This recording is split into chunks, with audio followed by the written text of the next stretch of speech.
Hi guys, welcome back to my channel. So I was planning on making a 36-week update last week, but I'm sorry, that just did not happen. In fact, today is a really busy day for me, but I am forcing myself to sit down and make this video because I just gotta do it. So as of yesterday, I'm 37 weeks pregnant, which is like 9 months and 1 week. So I really don't have that much time left. I was hoping that I would be able to make weekly updates past 36 weeks, but I don't know if that's just gonna happen because honestly we're just like really busy with this whole moving thing and renting our house out. So I'm just gonna do the best I can, and yeah, let's get into the update. So last week I started my weekly visits with my midwife. So basically that just means I had an appointment last week and I'm having another one this week on Thursday, and then the next week and the week after that up until I give birth. And at last week's appointment, the baby was measuring on track, everything looked good, the heartbeat was strong. It's always in the 130s. So if you guys don't know, with the whole midwife tale things, that's pointing more to a boy heartbeat. And whenever I go to my midwife appointments, she always asks me, what are your concerns? Are you having any problems? And I'm always like, no, everything's really good. But this time, I think for the first time in my entire pregnancy, I actually had a question for her and she was super thrilled. But anyways, so I think like a week or two ago or something like that, there's this one girl on Instagram who gave birth to a baby sunny side up. And so I thought about it and I was concerned that maybe this baby was sunny side up just because I always feel the kicks up here.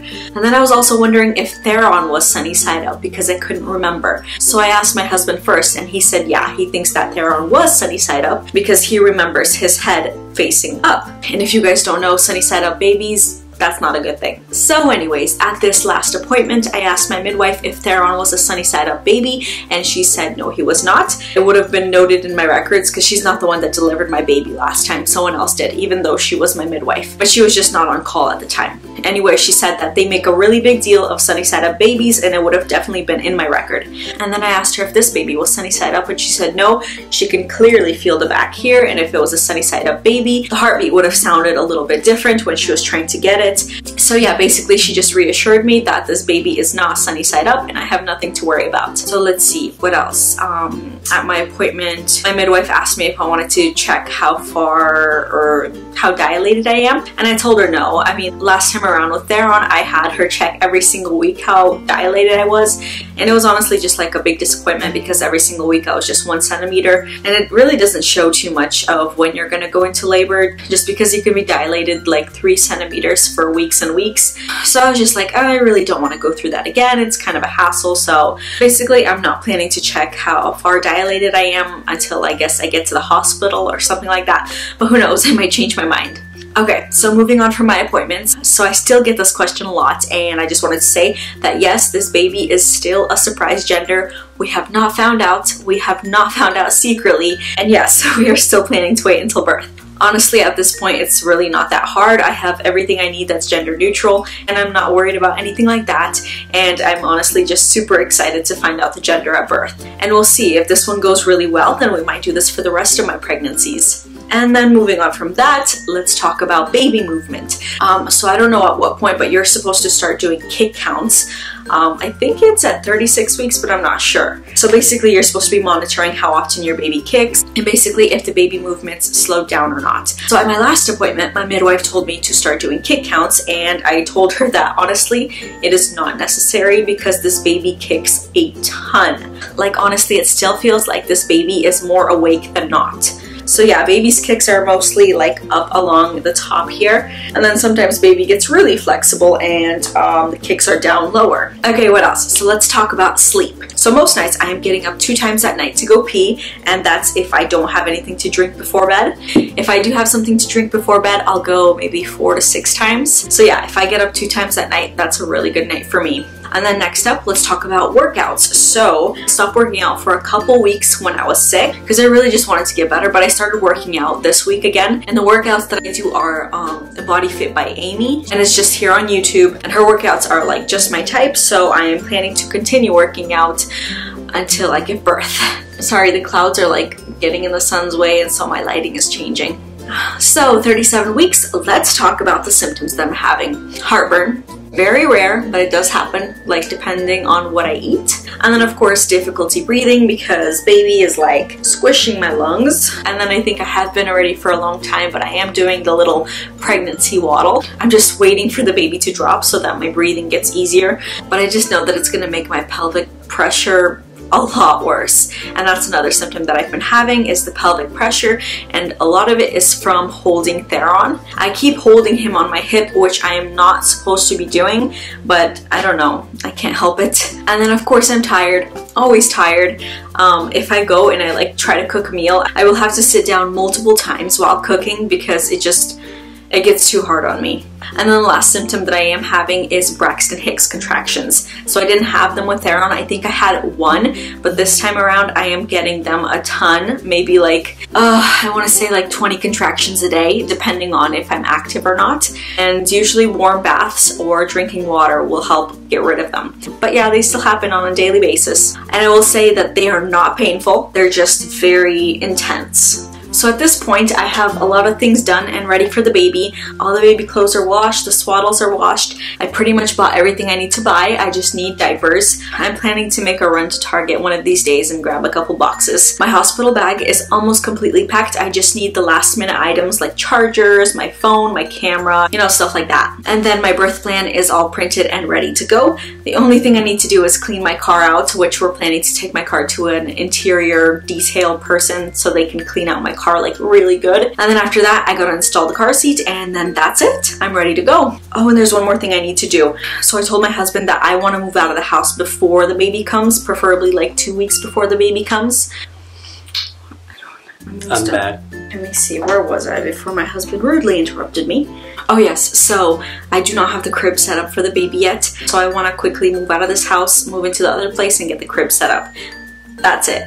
Oh, and also guess what, guys? I had a surprise baby shower. I told you guys that I wasn't planning a baby shower, but my husband went ahead and he talked to my sister-in-law and my mom and my aunt and all those people, and they got together and threw me a surprise baby shower. So that was super sweet, and it was amazing, and it was absolutely beautiful. And I got some more baby stuff, and yeah. Okay, so that's basically all I have for my notes. I did go on Instagram and ask you guys if you had any questions for me, and I got some responses, so I'm gonna go ahead and answer those questions for you guys real quick. Okay, first question, how many children do you want total? Okay, so this answer, it honestly keeps changing all the time, but for now I am thinking probably 4 kids. And then how do you plan on revealing your gender to your viewers? For Instagram, I think I'm just going to post a picture, and then for YouTube, I'm just going to post the vlog. And that'll kind of just show, I guess, my reaction to when I find out the gender, and you guys can find out like that, or something like that. I haven't thought too much about it, but if you guys have any creative ideas, go ahead and let me know. This one is kind of confusing. Can't really understand what it says. Want your baby shower videos, and I hope you have your baby delivery happy and safe. Thank you. I don't really understand the question. I think it's asking about my baby shower videos. Somebody was kind of vlogging the baby shower, so I think that this person is asking for the videos of the baby shower, which I will either post in this video or another one. What are you bringing to the hospital if you don't know the gender yet? So I am planning to make a video of what's in my hospital bag, and I did buy a whole bunch of gender neutral clothes. If you haven't seen my baby haul, they're in there, but I think my next video will be what's in my hospital bag, so you can check it out there. Have you two finally thought of a final boy-girl name, or is it a secret still? So yes, we are still keeping the names a secret. We have a boy and a girl name that we chose way before pregnancy. We've had our baby names chosen for a very long time. So yeah, we have a boy and a girl name, and we are planning to reveal them to you guys after we give birth. Next question is, did you ever have any cravings? As of right now, I currently don't have any cravings. In the first trimester, I was craving sweets. I think second trimester, I was craving like really badly the inside of an onion. And then right now, no cravings. I think I just kind of really crave smells mostly. You know, stuff like crayons or just weird smells in general. And then how do you feel now? Right now I'm feeling great. I'm not having any contractions. I'm not having any pain or discomforts or anything like that. I'm sure that'll change once Theron wakes up from his nap. But yeah, I'm feeling really good, and I have to give all the glory to God. Next question, still think it's a boy? I will say I am 98% sure that it's a boy. Not that I have any real proof, but basically I'm just going off of how I feel, what my brain and my heart is telling me. How is Theron doing with your pregnancy? Does he realize your tummy is getting bigger? I don't think he realizes. Honestly, I mean, he still does the whole thing where he'll rub my belly and go, ah, baby. But either he doesn't realize or he just really does not care. He'll care when the baby gets here. And then any signs of early labor? Early labor, no. I am getting Braxton Hicks contractions, but that doesn't mean that it's early labor or anything like that, because Braxton Hicks, they don't actually dilate you or anything like that. They're just preparing you for labor. So yeah, other than that, absolutely nothing. And then I think I have one last question here that I skipped. What are the main differences between your first pregnancy and this one? Well, the main difference is that I have a toddler this time around, and I have to take care of him. I think that I am handling this pregnancy a lot better than I did last time. But yeah, I think the main difference is just that I have Theron this time around, and I have to always be on the go, go, go, and it's been tough. Oh, and then there is one more question. When do you think the baby will be born? I get the feeling that this baby is going to come early, but the only reason I feel like that is because I am still holding Theron, picking him up in ways that I shouldn't be, and not really following, you know, those rules that I'm supposed to be following, and I'm kind of just like overworking myself basically, and I feel like one of these days my water is just gonna break. But then another part of me thinks that if I slow down, I will be able to carry this baby to full term, and I'm thinking that I will give birth somewhere between December 1st to December 5th. Okay, so yeah, that's that. I have no idea how long this video is gonna be. I feel like I've been sitting here for such a long time. But anyways, I just gotta say, I am still really enjoying this pregnancy. I am super optimistic about birth and how it's gonna go. I feel like that once labor starts, birth is gonna go really quickly. So yeah, I'm really excited. I did not forget, I'm going to show you guys my baby bump right after I do this little outro. I hope you guys liked this video. If you did, give me a big thumbs up, comment down below, and then do not forget to subscribe if you have not already. Bye guys!